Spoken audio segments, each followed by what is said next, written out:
In 1992, at the age of 21, I had an abortion.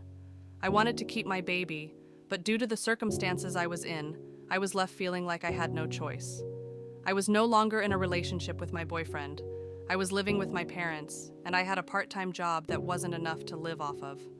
Originally, I had planned to have my baby. When I told my father, he told me I had to move out. I had no support from anyone and didn't know what I was going to do, so I made the decision to terminate. I knew that day in the clinic that God was telling me to get out of there. At the same time, the enemy was whispering that abortion was the only option, and my mother had already paid the fee. There was no turning back. I regretted the abortion from the very beginning. I have spent the last 33 years suffering in silence, weeping when no one was looking. I've struggled with shame, pain, and regret.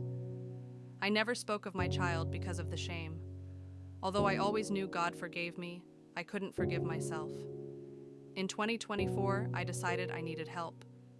That's when God led me to a Facebook group for those that regret their abortion, and She Found His Grace. She Found His Grace has led me to God's saving grace and has taught me how to forgive myself and walk in freedom. I am no longer in bondage to the abortion. Sammy Grace is with Jesus, and I will see her again. She will always be a part of my family and never be a secret again.